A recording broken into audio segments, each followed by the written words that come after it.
สบายดีจ้าสบายดีพี่น้องสบายดีกำลังจะไปในเมืองแต่มาแวะยันสลอยก่อนฮะกำลังเบิ่งหมกป้าพอดีกินอ่อนแต่ว่าบอกตื่นมาแล้วก็มาเลยฟ้าไปในอันนี้ก็เลยมาแวะสลอยจ้าพอดีแบบเศรษฐกิจแกงมาใหม่พอดีเลยบัดแล้วเลยงามๆเนาะเฮือนหลังนี้พวกเพิ่นไปหยุดตูบกันเบิดแล้วพี่น้องสอนมักแตงปีนี้ไม่ได้ปลูกอะไรเลยปลูกสวนของบ่วะ ถามราคาดุดข้าเจ้ากัดกันจาก1,000จะไปปลูกมักโตมักแตงไว้ก่อนนะในดกมักแตงสลอยนะว่ากันราคาดุดจาก1,000พอปลูกในสวนของจางข้าเจ้าปไทยไงดุดหมากไงเป็นไร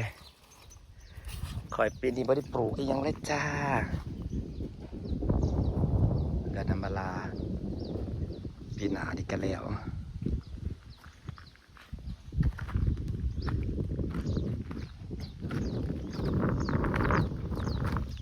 ปลูกกับหมักแตงมาญี่ปุ่นนะ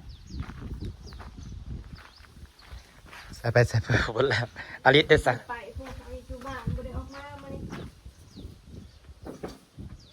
นอนหมดประจำแล้วเบิ่งคือเงียบคือสิรับเปิดเลยเขาจะเป็นรับเปิดเลยกันจอบก็รับเบิดเลยบ่พี่ป่าดอกมันไม่ได้ออกบ่ลอยมันเบิดยามมันเลยบ่มันมียามมันได้เห็นดอกกระเจียวนะเป็นกองงามเนาะมันขึ้นลายก็งามเนาะงามไม่ดอกกระเจียว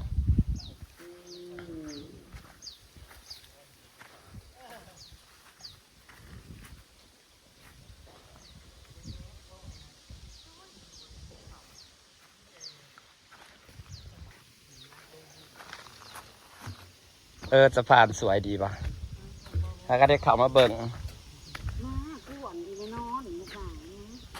นอนไปนะโอ้นี่ก็ยังมาบ่อีกใส่ดับเอาเลขตัวที่ซื้อเอาเด้อตัวไหนตัวพันเติมนอนก็มีแต่มากวนงูอิ่มก็อยากนอนกันนอนก่อนจังมื้อก่อนจะส่วนไปกินหมูกระทะไปกินหมูปิ้งติบ่ได้กินหมูกระทะแต่ดูอยากไปกินจะเรียนนอนถ่ายนะเนาะเขายังเปิดอยู่บะเปิดเท่าไหร่เปิดปกติ25นะคนกินแหนเนี่ยท่านเจ้าอยากไปกินอยู่นู่นท้ายจะไปกินอยู่ในน้องบัวดีกว่าแซ่บเป็นบุฟเฟ่ป่ะ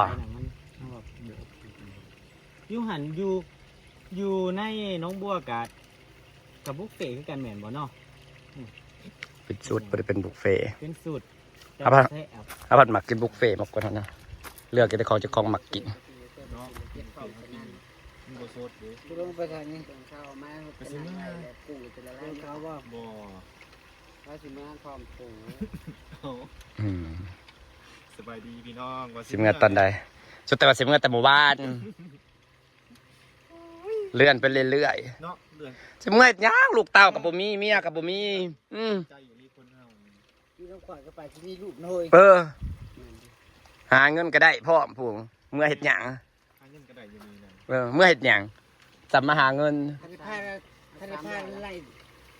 ไล่ชุดคอทานช่ำเนาะ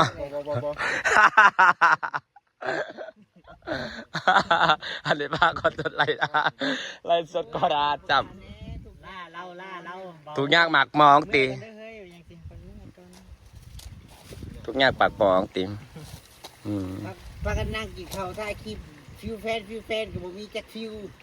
จะได้อีกเลยจะได้ฟิวแฟนอีกเลยบุรุษบลาฟิวแฟนมาอยากได้ฟิวเฟะฟิวเสี่ยวน่ะดีแล้วเฮ้ยจะปรึกษากันได้ฟิวแพทย์มันสิงอนกับสิงอกกันแล้วมันสิสร้างกันฟิวเสี่ยวน่ะดีแล้วด่ากันก็ได้ อืม คุมบอลง อืม ยังมีฟิวแฟนกับเขาเพราะว่า มีคิวเต้นข้าวตีผู้เบาเนี่ย เยอะแยะ สิเปียดกับเบิ่งว่า โอ้ยบอกที่ต่อหมู่ให้นะก็เงียบแทบไปหาเผาเขาอยู่เขาขี้ลายก็ข่อยไฟ ถูกป่ะเฮ้ยผมเป็นห่วงบ่เฮ้ย เออ เนาะมาให้ติดต่อให้บ่ติดต่อบ่ สิ ให้ ต่อน้องไส้หลาคนหายเจ้าก็ อืม นี่มันใช่หรอ ใช่น้องไส้หลาคนจีบเอา เดี๋ยวก็เป็นน้องไผ่แล้วปะ ใช่ละเพิ่นเขาบอกมันค พอจีบเรารถเทือนเรากำลังสิแล้วเลย เสียสีเฮ้ย เฮ้ยเจ้าซ้ำสิไส้อีกเป็นน้องไส้ลอย น้องไผ่ร้อยบน จีเสร็จเนาะเป็นน้องไผ่มึงต้องคมคู่เด้อเฮ้ยมึงต้องคมคู่แล้วเป็นพี่นาง ใช่พี่ เป็นป้าเฮ้ย โอ้ยมาเรือนให้มันจะมีแต่ผู้เดียวจ้าอย่างเงี้ยเคยนะ เสร็จแตกตื่นมันมีทายาทสเตียง แตกอิ่มแล้วก็เมื่อย เด็กก็เมื่อย แกงน้ำใหม่กินแล้วนอนเมื่อย มาได้จะใช้ไง แห้งนอนแห้งเมื่อยไผบ่าบ่ กูยังไม่ทันได้นอนซ้ำเขาก็รับ ต้องได้แห้งแรงใช่เนาะขี่ทางแล้วนั่นนี่ที่พูดไงกุ้ม นอนกับบริเวณรับ ๆฝนตกในบ้านมึงแห้งไปเตยข่าวงามเลย งานหายังไม่เคยได้ออกเบิร์ดแต่มันบริชุ่มลงฮอตตื้น แมน มานี่กะข่าวเขากรอบไปเลยแต่โอ๊ยคันบดตกจักอาทิตย์หนึ่งนี่ตายไปได้ข่าวเนี่ย เซตถามเขาแล้วเฮ้ยถามอาจดูเขาย่างแล้วย่างจะไปกินนั่นจะค้ำเดี๋ยวนี้เขาไม่แซ่บก็ย่างช่างมากินคือกัน ก็จะไปปักซองก็จะสิไปนำหลังก็จะไปแหว่เด้อแหว่บอนได้ปะ ต่อขนาดย่างว่าจะบัง เบย ไปก้อนไปปะ แม่อยู่เพื่อนกันนะ มันจะไปปักซองมันจะไปปักซองน้ำกูปะซะมันจะไปปักซองน้ำกูปะซะ แล้วก็ลงน้ำกันทั้งหมดเลย โอเคซะไปกระไปคิดก่อนยังไป แล้วก็ถึงเมื่อเลย มันก็จะคิดหลังจากลงมาเลยตัว ทั้งเวททั้งผ่านทั้งผ่านนะ มองไปนะ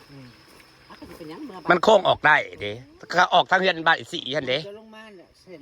เออ โค้งส้มดิ้วขึ้นลงผูมันผู บทแตกต่างกัน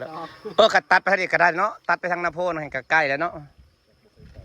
ออกใส่ไอ้น้องย่อน่ะออกใส่เดี๋ยวนั้นก็ใกล้เด้อเฮ้ย มันทางกับไว้ เขาเห็ดทางดีได ทางที่เมื่อไทยน้องบัวนี่นะดีนี่ไม่รู้จะเอา บอกว่าตรงมาทางไอ้ เอาเฮ้ยคุก ทางมันใหม่ออกไปใส่ยังเกาะมันใหม่ออกไปใส่น้องเมกพอใส่แล้วก็ออกทะลุใส่ไปบ้านน้องย่อน่ะทางดีไดถ้าฉันมามือนั่นนะเขาเห็นทางดีๆปะจะไปซิมแกงหน่อไม้ก็ซิมแกงหน่อไม้จะไปกินหมูปะ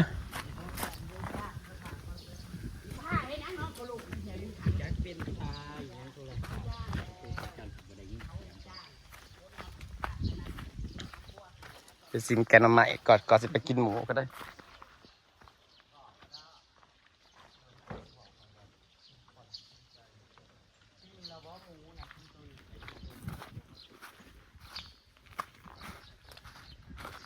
เฮ้ยมึงไม่ได้เอาขาตะกล้องใหม่กูนะบ่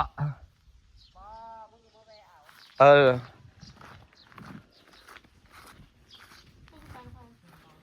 ก็กระเซิร์ไปกินหมูปิ่นหมูหันกำลังมาซิมแกงหน่อไม้ขี่รถใหญ่แต่ใส่หมวกนะคะยันดำ เราจะไปกินหมูปิ่นหมูหันพี่น้องเราจะเข้าไปในเมือง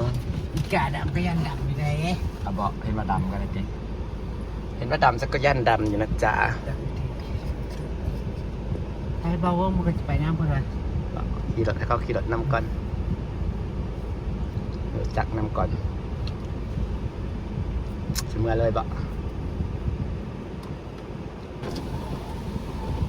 อย่าลืมปิดประตูห้วยเด้อประตูห้วยห้วยที่เขา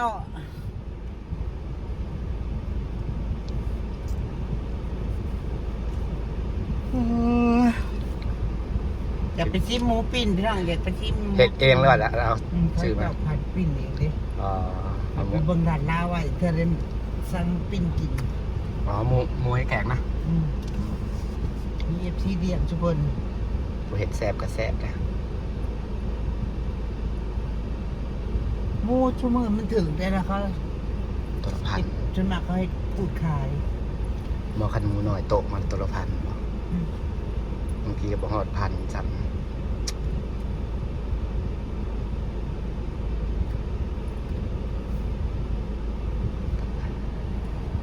ไปแล้วนะจ๊ะพี่น้องจ๋าไปกินหมูหันกันจ้าฝากบรรยากาศสักนิดแหละจ้ามาแวะนี่ก็จะได้ไปกินหมูหันมันนี่โอ้